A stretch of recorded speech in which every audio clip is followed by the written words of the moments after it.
Hi, this is Alicia from Access Unlimited TV, and we're here today with Marco from Nightwish. Hello there. Hello. All right, so how are you doing?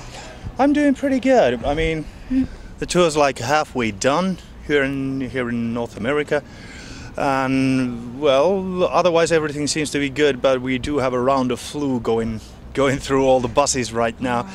But I seem to be pretty fine right now. And well, as you see, it's really nice weather here outside of Ogden Theater, Denver.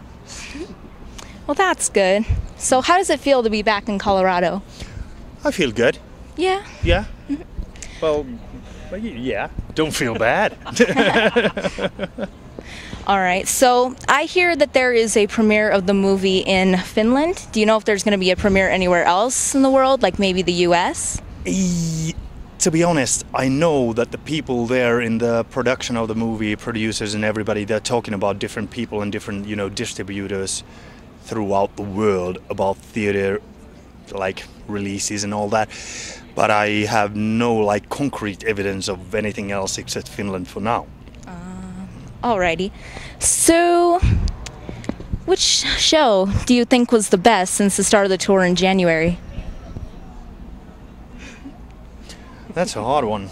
I mean, we've done a lot of really good shows on this tour. The band has been really having a good groove, at the same time relaxed but hitting hard and tight and all that. So I don't think we've done even one bad show. But to say what would be the best so far, I'd say that at least for myself, probably the show in Prague was one of the highlights of the tour, as well as in Budapest. And if we talk about Eastern Europe, then again here in States, what would be the... Oh man, this is hard. I mean, yeah, it's really hard to make any kind of difference in them since we've really been having a good time with them. Mm-hmm. What have you done on the tour to pass the time when you're not doing shows? I got an iPad. There's games, movies, books, occasional musical program in order to, if you suddenly find yourself having a nice little riff rolling around in your head, hey, where's your guitar? Down, okay, it's down. And all kinds of stuff. Watching a lot of movies. And yeah, I'm playing a lot of poker dice. Oh, well, that sounds fun. And so, out of the 7 Nightwish albums, which one do you think is your favorite? Well, it's always the latest one, which usually is the favorite, and that happens to be the case right now. I'm really personally, and I think everybody else in the band is also pretty proud of Imaginarium, because it shows the diversity of the band really well, and the willingness to go beyond the limits that you haven't crossed before. I think it shows that really well.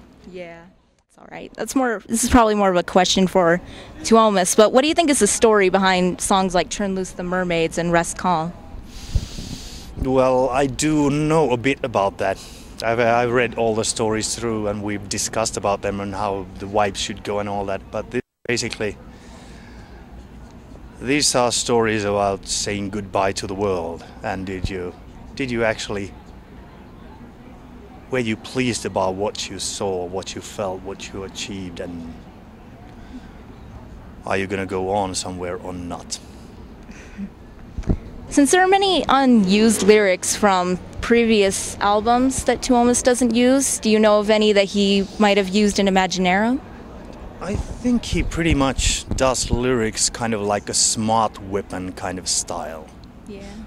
I do know that he has kind of pieces of poems and stuff like that and all that, but pretty much, yeah, as far as the songs go, they're pretty much aimed to be as they are. So there is not that much underused stuff lying around waiting to be used. As possibly there are some bits and pieces which might emerge later as complete things.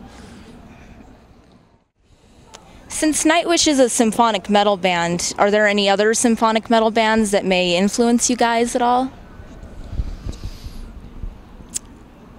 Oh man, that is pretty much a question for each and everyone by themselves. I mean, I was pretty much influenced already in the early days, like, for instance, Dio era Rainbow with songs like Gates of Babylon or Stargazer, which to me are pretty much like the original symphonic metal songs. And if we go on there, then there are plenty of bands that came along with such ideas. But yeah, to me, those are probably the most influential, since they're kind of my, boyhood love. Since the movie seems to revolve around Tuomas's childhood, from what you might have heard, do you think can you name some of the similarities there might be? No, because it doesn't revolve or evolve around his childhood, no. Not really, No, but it's got some. Totally a fictive story. I mean, of course, everything that comes out of the heads of certain people is bound to reflect their views and their uprising and whatever they've done in their lives. But the story is pretty much totally fictive. Yeah. Yeah.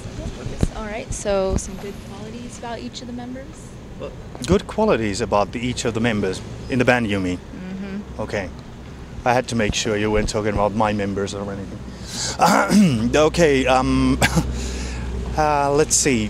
If we go from Empu, I mean, this guy is probably, you can't put that guy down. He's really like a humorous pack of energy. That is probably the best side of this dude. Then of course with Tuomas, I think his imagination about how far it has taken this thing, what he does with the songs and what he does with the lyrics is pretty much responsible of the whole build-up of this thing.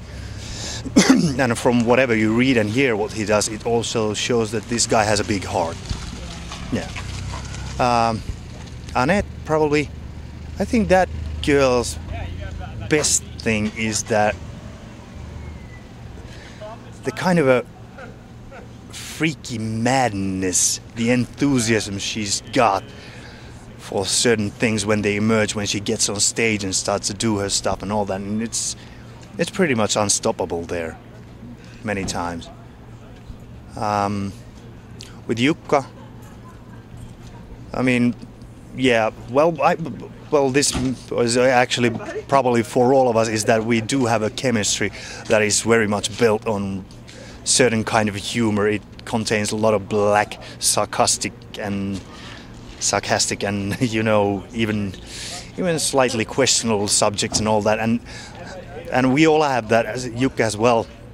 But he also has this very, kind of a whole things together side to him, which actually made him responsible of our company as well. But that is also what we need in order to bind all these different, weirdos together. All right. So, how did the production of the movie go?